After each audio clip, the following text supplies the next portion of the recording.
Assalamualaikum warahmatullahi wabarakatuh. Pada kesempatan kali ini saya akan menyampaikan sebuah materi yang berjudul Penggabungan Materi Pengetahuan Komputer oleh Peggy Nurul Hasisa oleh dosen pengampu Syaul Haq Eskom MPD. Baiklah, kita akan masuk pada materi pertama, yaitu konsep dasar dan teknologi komputer.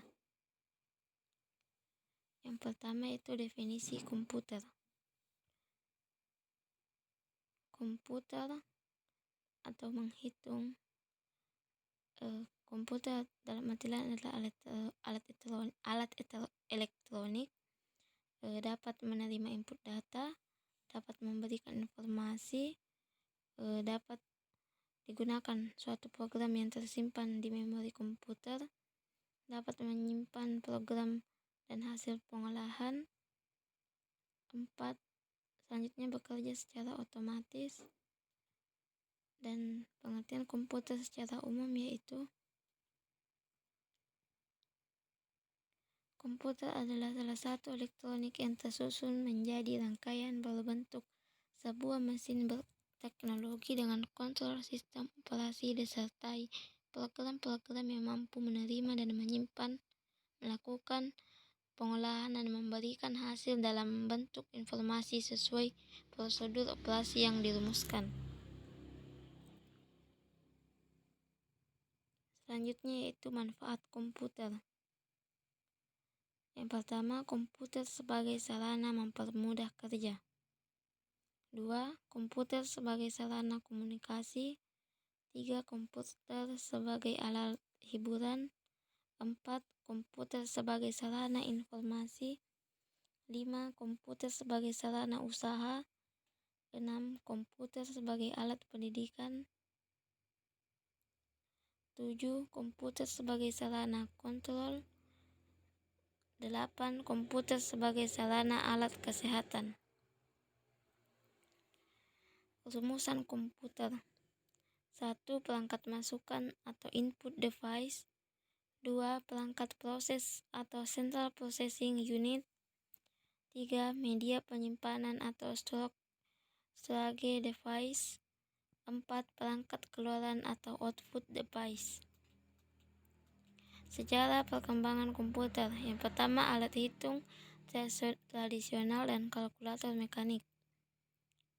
2. Komputer generasi pertama 1946 hingga 1959. 3. Komputer generasi kedua 1959 hingga 1964. 4. Komputer generasi ketiga 1964 hingga 1970. 5.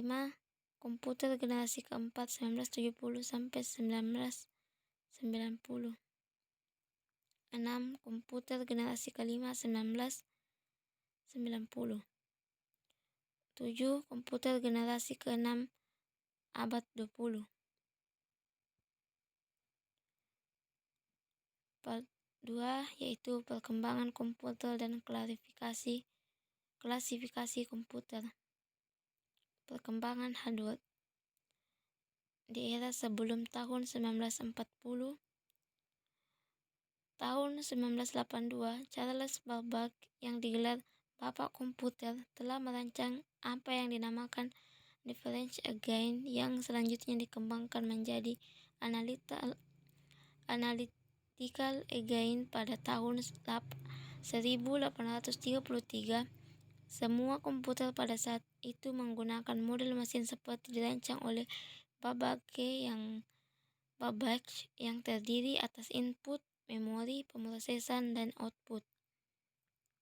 Pada tahun 1854, Giorgio Boole menciptakan suatu bidang aljabar. Tahun 1937, Howard Aiken memperkenalkan mesin yang dibuat dari komponen-komponen mekanik dan elektronik yang dinamakan Mark I. Mesin ini bisa menyelesaikan masalah fungsi, trigonometri, dan dasar perhitungan matematika. Pada tahun 1854, ahli matematik dari Inggris, Giorgio Boole telah menciptakan suatu bidang algebra. Setelah itu, baru mulai tahun 1940 muncul teknologi baru komputer, perangkat elektronik, digital. Era setelah tahun 1940. Di generasi pertama 1940, ENIAC merupakan generasi pertama komputer digital elektronik berbasis tabung hampa udara yang digunakan untuk kebutuhan umum. ENIAC berukuran sangat besar dan membutuhkan daya listrik yang sangat besar. Generasi kedua pada tahun 1959 hingga 1964. Ciri-cirinya yaitu menggunakan teknologi sirkuit berupa transistor dan diubah untuk menggantikan tabung vakum. Kapasitas memori utama dikembangkan dari magnetic construct, sudah menggunakan operasi bahasa pemrograman tingkat tinggi seperti Fortran dan COBOL. Ukuran fisiknya lebih kecil dan membutuhkan daya listrik yang kecil. Generasi ketiga pada tahun 1964 sampai 1970. Ciri-cirinya yaitu sudah menggunakan IC, peningkatan dari sisi software, kapasitas memori lebih besar, penggunaan listrik yang hemat, kemampuan melakukan multiprocessing dan multitasking. Selanjutnya generasi keempat 1970 hingga 1980. Ciri-cirinya yaitu IC. Generasi keempat lebih kompleks dan terintegrasi. LSI dikembangkan menjadi VLSI. Selanjutnya yaitu generasi kelima 1980 hingga sekarang. Ciri-cirinya yaitu mulai diproduksi PC massal. Prosesor yang digunakan adalah 8088 sampai dengan 8086. Komputer mampu menerjemahkan bahasa manusia dan berbasis GUI atau Graphic User Interface. Perkembangan perangkat lunak atau software. Pertama di era pioner, pada tahun 1940 hingga 1960, bentuk perangkat lunak masih berupa sambungan-sambungan kabel ke antar bagian komputer dan berbentuk kartu punch. 2. Di era stabil, pada tahun 1960 hingga 1980. Komputer sudah diproduksi secara massal dan perangkat lunak sudah bisa menjalankan beberapa fungsi proses secara serempak atau multitasking. Ketiga, di era mikro 1980 hingga 1990. Perangkat lunak diproduksi untuk kebutuhan komputer jaringan networking dan tersebar. Harganya murah sehingga banyak digunakan untuk kebutuhan pribadi, bersifat otomatis untuk kecerdasan buatan. 4. Yaitu era modern. Pada tahun 1990 memiliki ciri perangkat lunak berbasis multimedia, desktop dan portable, berteknologi objek, sistem pakar pemrosesan paralel dan dapat berkomunikasi jaringan global. Jenis software komputer. Yang pertama, software sistem operasi. Yang kedua, aplikasi. Contoh sistem yang ada yaitu UNIX, Linux, Windows, iOS, Android, dan lain-lainnya. Part 3 yaitu jenis-jenis komputer dan penggolongan komputer. Jenis-jenis komputer berdasarkan tujuan penggunaannya. Yang pertama yaitu Special Purpose Computer.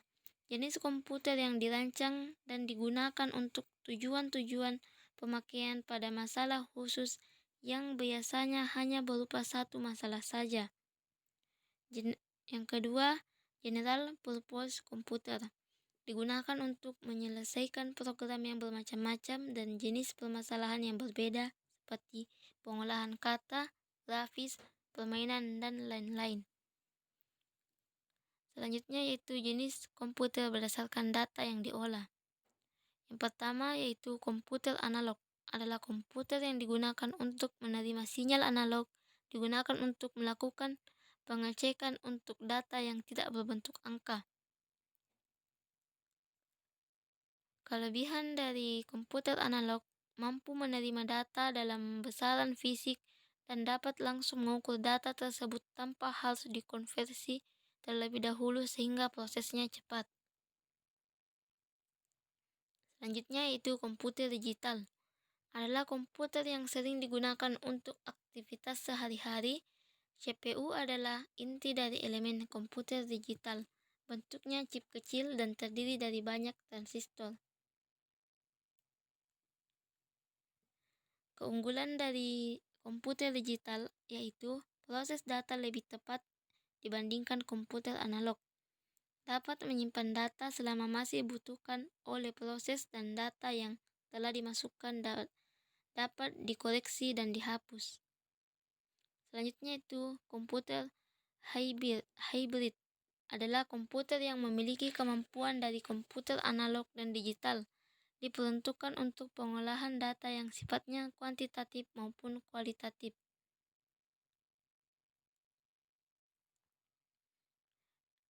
Komputer hybrid biasanya digunakan untuk aplikasi khusus yang biasanya dipakai pada robot yang dipakai sebagai pekerja pabrik serta digunakan oleh berbagai rumah sakit untuk memeriksa keadaan tubuh pasien yang pada akhirnya komputer menghasilkan analisa dalam bentuk gambar.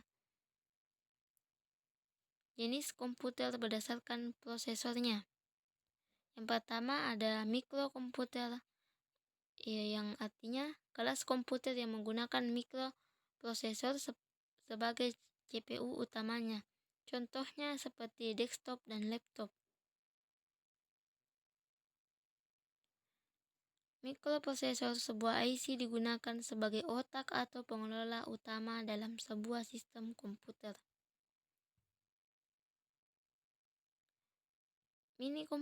Selanjutnya yaitu mini komputer adalah kelas komputer multi-user yang dalam spektrum komputasi berada di posisi menengah di bawah kelas komputer mainframe dan sistem komputer single user seperti komputer pribadi. Selanjutnya itu superkomputer adalah komputer yang memimpin di dunia dalam kapasitas proses terutama kecepatan perhitungan.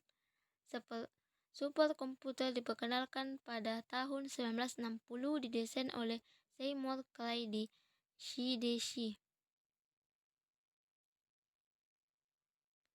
Selanjutnya yaitu jenis komputer berdasarkan skala kemampuannya. Yang pertama, small scale computer merupakan komputer yang memiliki kemampuan proses dalam jumlah kecil. Komputer yang termasuk kategori ini adalah komputer desktop atau komputer pribadi yang umumnya digunakan oleh satu orang. Yang kedua, medium scale computer merupakan komputer untuk skala menengah.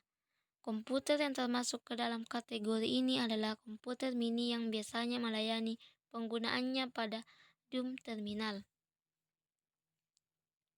Ketiga yaitu large scale computer merupakan komputer untuk skala besar. Komputer ini termasuk dalam kategori komputer mainframe.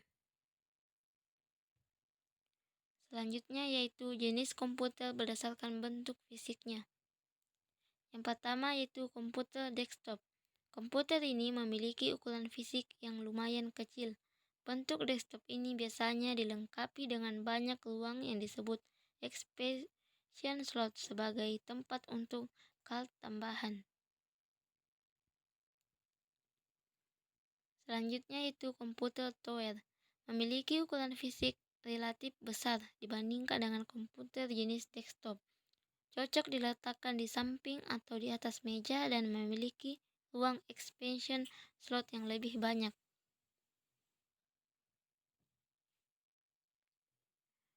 Selanjutnya itu komputer laptop. Memiliki ukuran fisik yang dapat dipangku. Ukurannya lebih kecil dari komputer portable serta semua komponennya dibuat menyatu.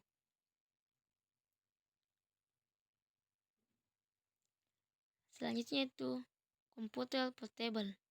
memiliki ukuran fisik sedikit lebih kecil dari komputer desktop dan tower. Seluruh bagian-bagiannya dijadikan satu agar mudah dibawa kemana-mana, karena komputer ini diciptakan untuk orang yang sering bekerja berpindah-pindah atau di lapangan. Selanjutnya itu komputer netbook. Bentuk dan fisiknya hampir sama dengan laptop. Selanjutnya yaitu komputer subnetbook. Memiliki ukuran sebesar kertas kuarto dengan tebal kira-kira 5 cm dan masih terus dikembangkan untuk mengecilkan ukurannya. Selanjutnya itu komputer plumtop.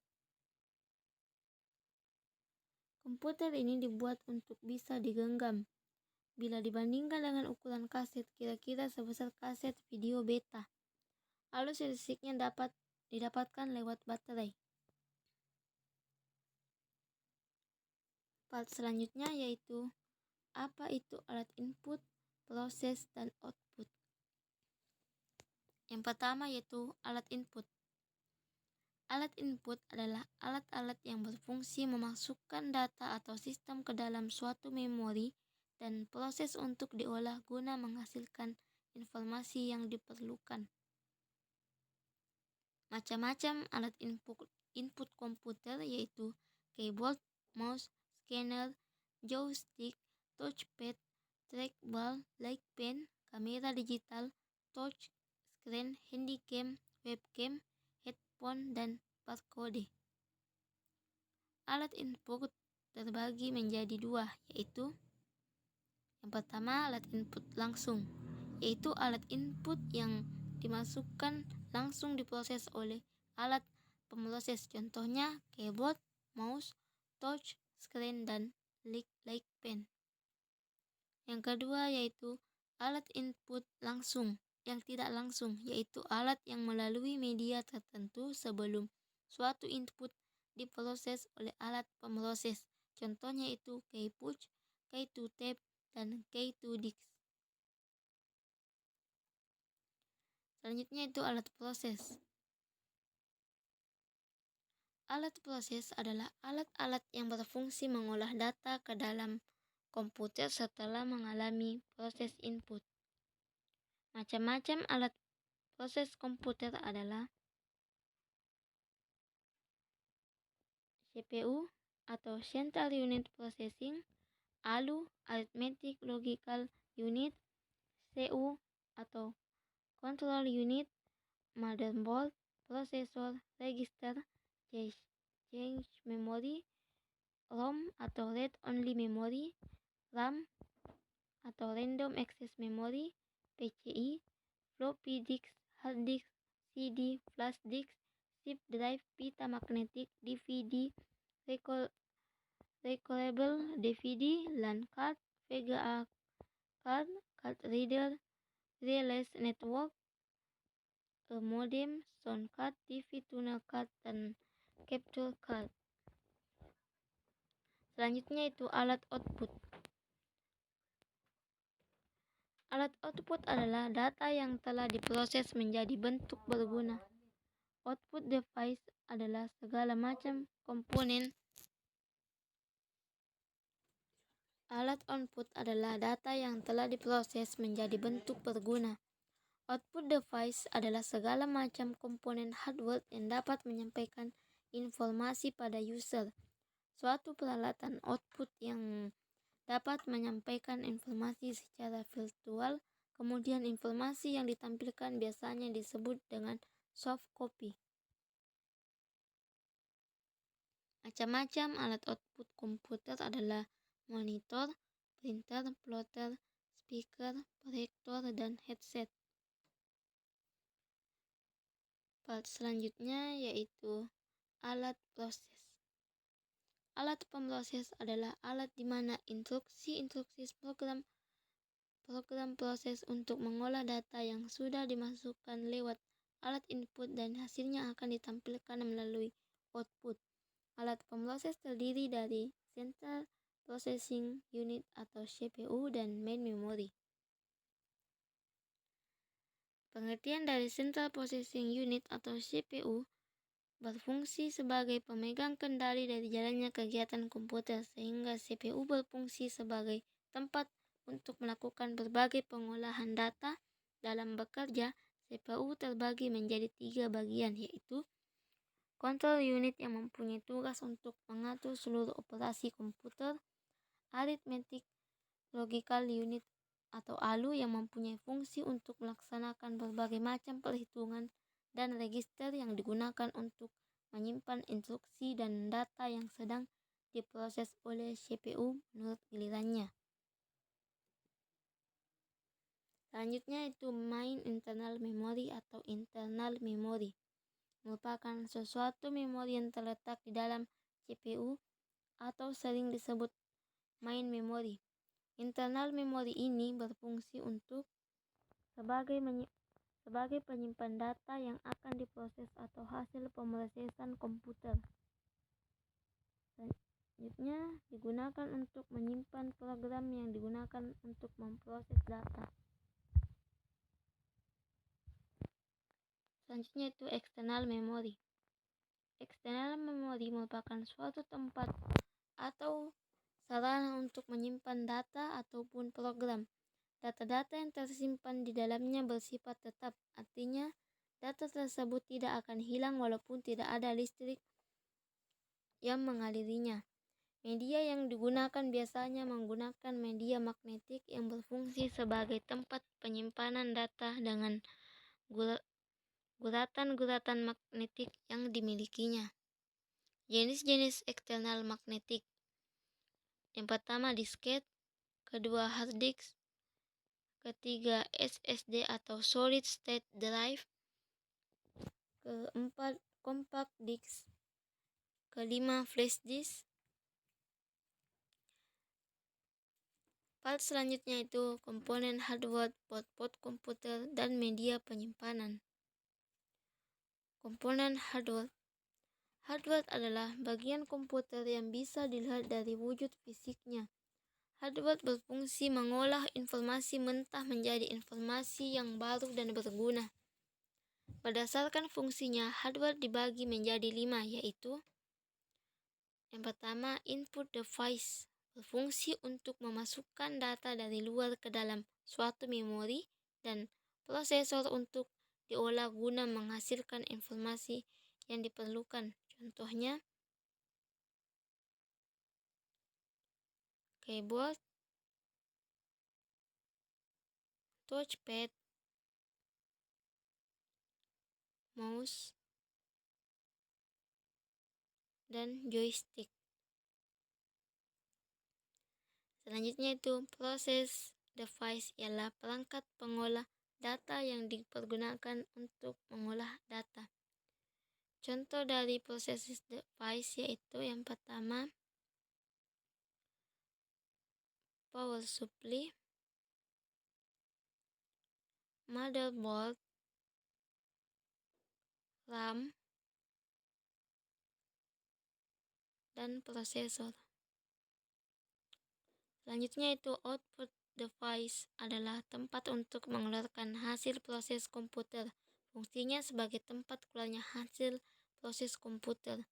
Contoh dari output device yaitu monitor dan printer. Selanjutnya itu backing stroke.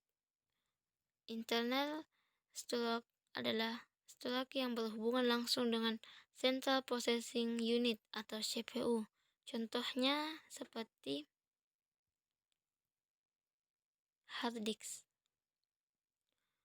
Selanjutnya itu peripheral atau unit tambahan, adalah perangkat keras yang dapat ditambahkan ke PC untuk meningkatkan kemampuan sistem komputer. Contohnya yaitu modem.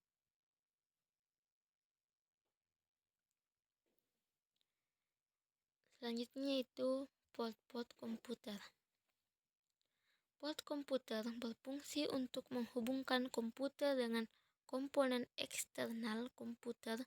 Port biasanya disebut colokan atau jenis port. Adapun jenis-jenis port yaitu Yang pertama yaitu port serial. Umumnya digunakan untuk keyboard, mouse, dan juga PLC.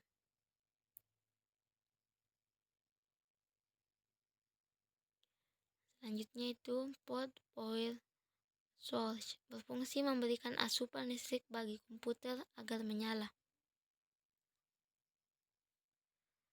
Selanjutnya yaitu port paralel, berfungsi sebagai alat komunikasi komputer dengan perangkat luar yang bersifat paralel.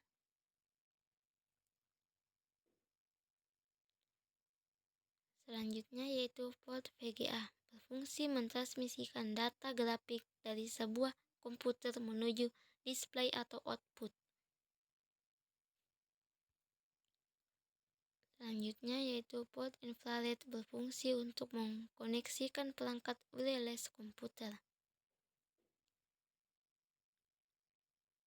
Selanjutnya port PS2, berfungsi menghubungkan keyboard dan juga mouse pada komputer jenis PC. Selanjutnya yaitu LAN. Port LAN dipergunakan untuk menghubungkan komputer satu dengan komputer lainnya.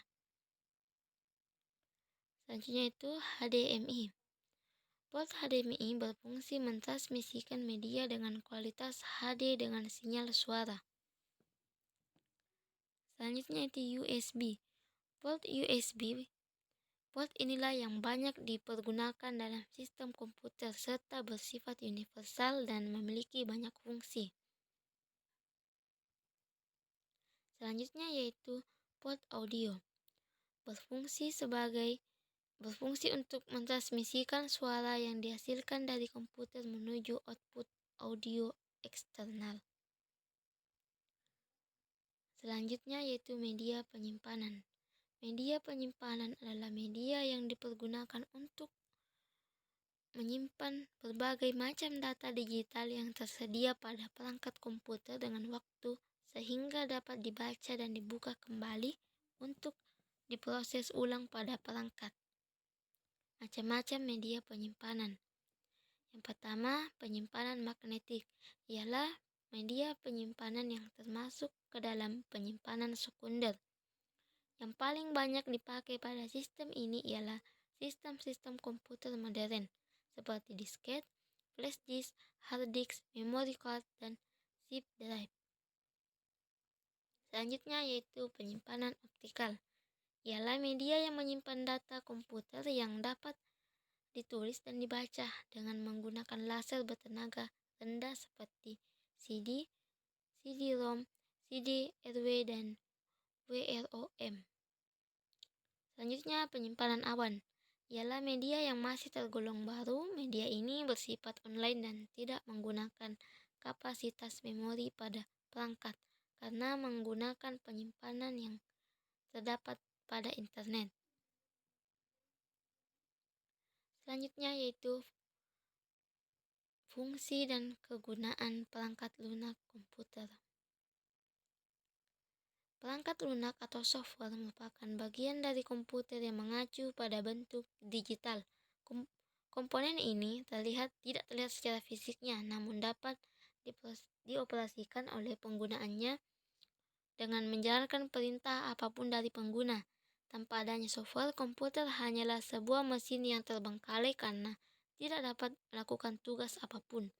Macam-macam perangkat lunak komputer yaitu perangkat lunak sistem operasi, perangkat lunak pengolah data, perangkat lunak pengolahan angka, perangkat lunak presentasi, perangkat lunak pengolah gambar, perangkat lunak browser, perangkat lunak desain grafis, perangkat lunak jaringan komputer, device, drive, perangkat lunak perekaman audio, perangkat lunak maintenance, perangkat lunak antivirus, dan perangkat sistem lainnya.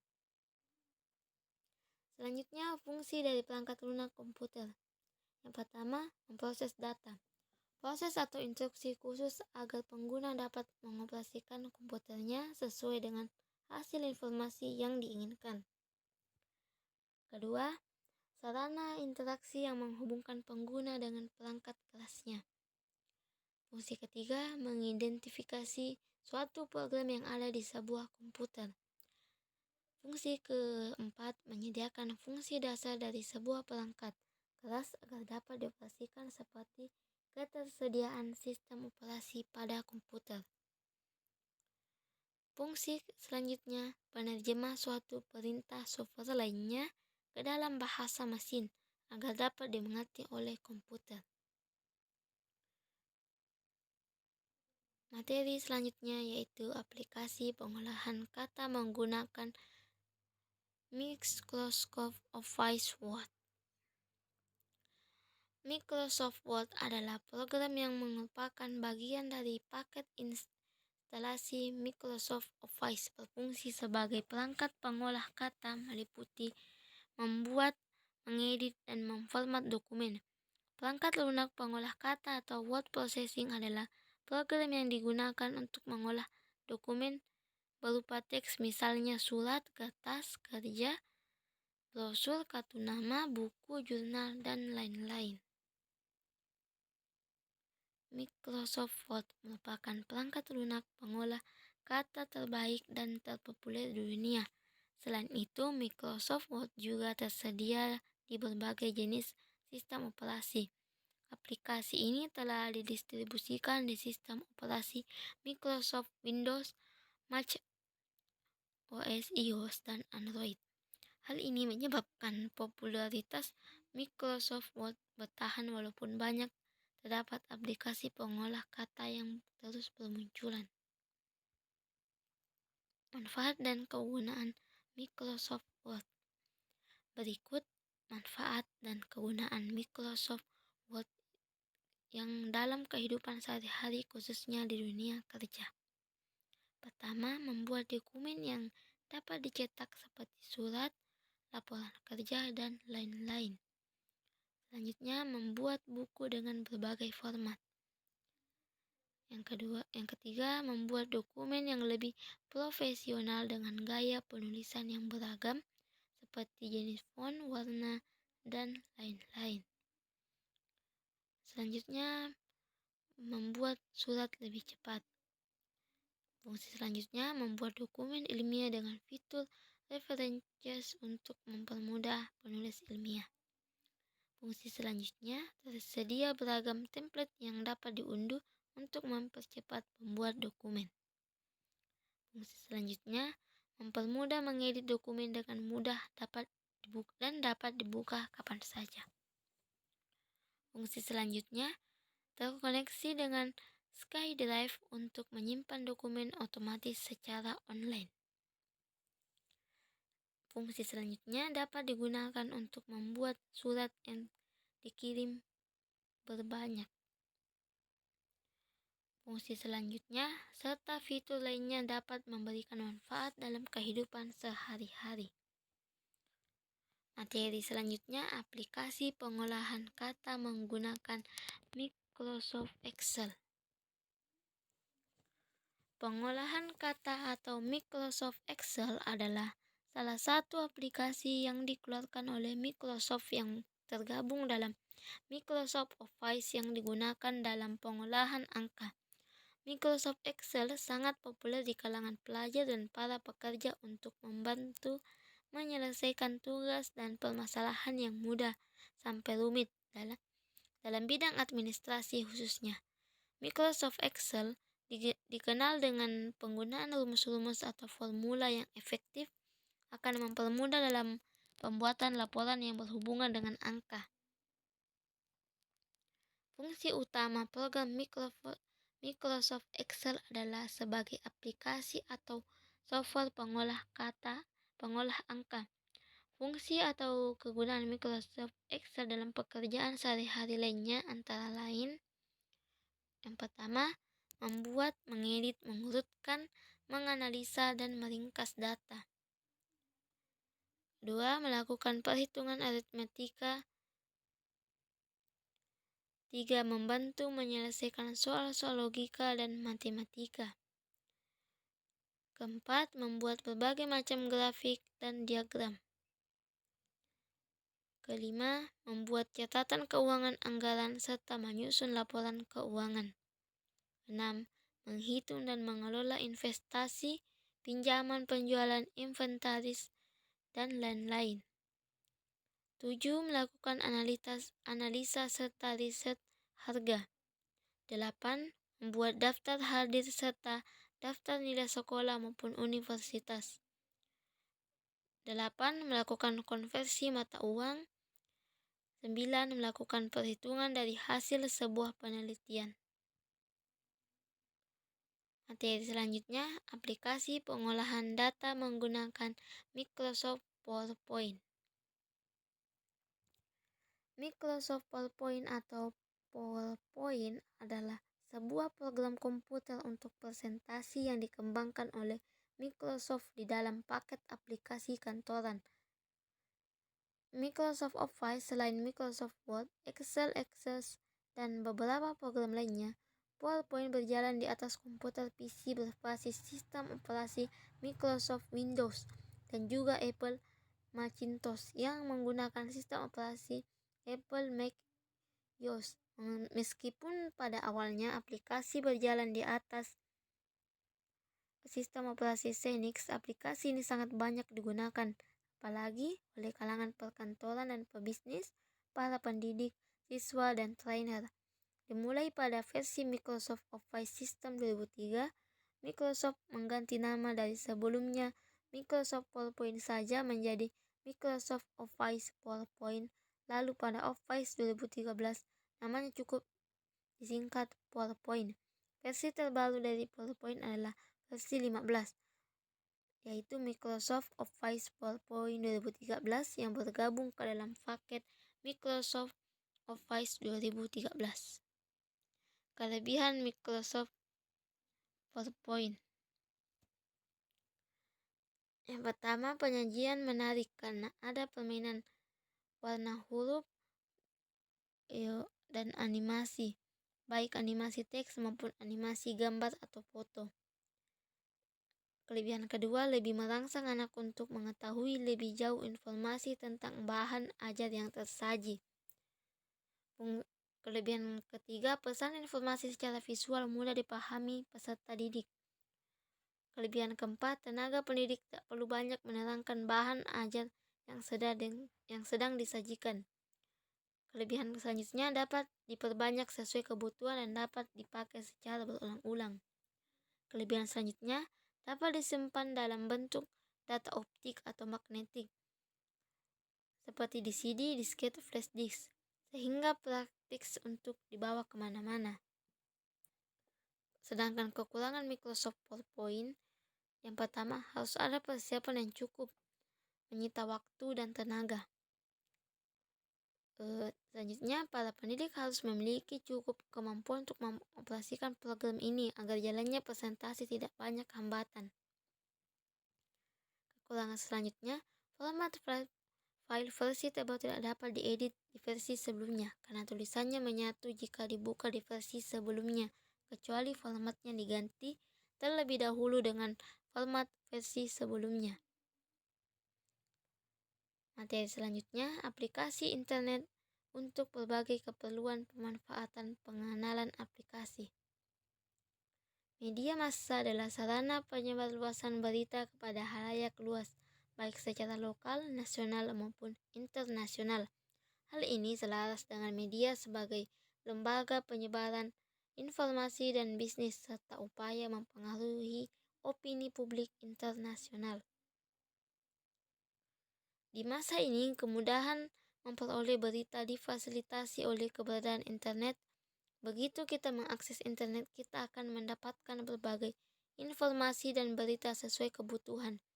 Adanya internet membuat masyarakat semakin gencar menggunakan teknologi pendukung seperti telepon seluler yang berbasis internet, tablet, laptop, serta jenis perangkat lainnya. Dengan adanya kemajuan ini, berbagai perusahaan media massa juga mengeluarkan aplikasi untuk memudahkan masyarakat berkomunikasi secara global. Contohnya Facebook, WhatsApp, Pet, MySpace, dan Twitter. Macam-macam dari aplikasi internet yaitu World Wide Web, Gmail, Telnet, news group, mailing list,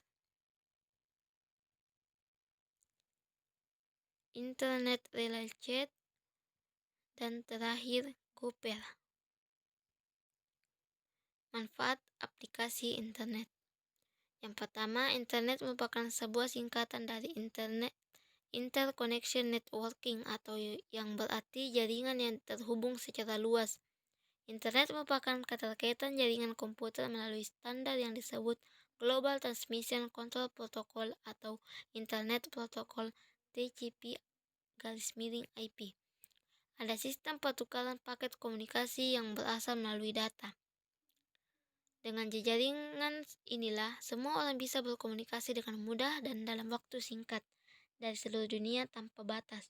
Sebutan internet diperuntukkan pada rangkaian jaringan yang paling besar, sedangkan cara untuk menghubungkannya disebut internet working. Materi selanjutnya, aplikasi internet untuk berbagai keperluan pemanfaatan pengenalan email dan jejaring sosial. Apa itu internet?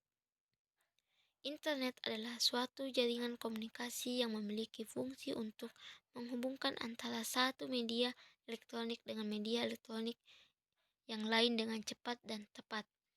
Peralatan yang dibutuhkan untuk berhubung dengan internet adalah: yang pertama, komputer dengan persyaratan minimum IBM PC atau kompatibelnya dengan prosesor 486, RAM 16 MB dan tersedianya hard disk serta menggunakan operating system Microsoft Windows.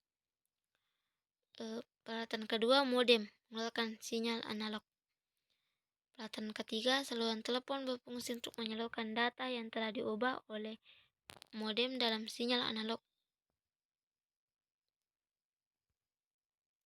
Email. Email atau electronic mail adalah surat dalam bentuk elektronik. Email merupakan salah satu fasilitas atau aplikasi internet yang paling banyak digunakan dalam hal surat menyurat.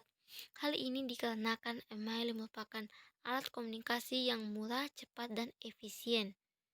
Manfaat email yaitu sebagai media komunikasi, media pengiriman, media promosi, media informasi, dan sosial media. Cara kerja dari email yaitu: yang pertama, setelah Anda mengetik email dan mengirimkannya ke alamat yang dituju, server akan mengidentifikasi alamat yang dituju. Cara kedua, setelah alamat penerima email ditemukan, server akan mengirim pesan kepada server email. Cara ketiga, pesan yang dikirim akan tersimpan di server email penerima sampai pengguna membukanya sendiri. Cara kerja keempat, setelah pengguna email menyadari dan membuka pesan baru tersebut, aplikasi email akan mengunduh pesan yang tersimpan di dalam server ke dalam komputer. Cara kerja selanjutnya, setelah proses ini selesai, pengguna bisa membaca isi pesan yang sudah dikirim.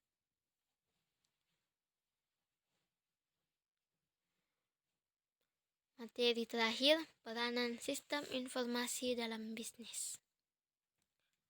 Peranan sistem informasi untuk operasi bisnis adalah untuk memproses transaksi bisnis, mengkontrol proses industrial, mendukung komunikasi, serta produktivitas kantor secara efisien. Sedangkan alasan kenapa manusia sebagai makhluk sosial tentunya tidak bisa bertahan hidup tanpa adanya suatu hubungan, baik itu hubungan antar individu dengan individu, individu dengan kelompok, maupun kelompok dengan kelompok. Hal ini didasari atas dua hal, yaitu kebutuhan untuk diri sendiri meliputi hiburan dan pengetahuan, serta kebutuhan untuk berbisnis meliputi pengambilan keputusan, pemecahan masalah, dan mengontrol atau mengendalikan. Bagaimana sistem informasi dapat mengubah bisnis? Sistem informasi dan teknologi sangat penting bagi perusahaan saat ini. Sistem informasi membantu perusahaan dalam mengefisiensikan operasi perusahaan, membantu menciptakan produk dan jasa baru sebagaimana model bisnis yang benar-benar baru pula. Memungkinkan manajer menggunakan data terbaru dari pasar untuk pengambilan keputusan serta sistem informasi membantu perusahaan melakukan sesuatu yang lebih baik dari pesaing, harga lebih murah untuk produk keunggulan, dan respon yang lebih cepat terhadap pelanggan dan pemasok. Semuanya dapat meningkatkan penjualan dan laba yang tidak bisa diikuti oleh pesaing. Oleh sebab itu, teknologi dan sistem informasi sangat penting dan dalam dunia bisnis saat ini. Itulah yang dapat saya sampaikan. Thank you. Assalamualaikum warahmatullahi wabarakatuh.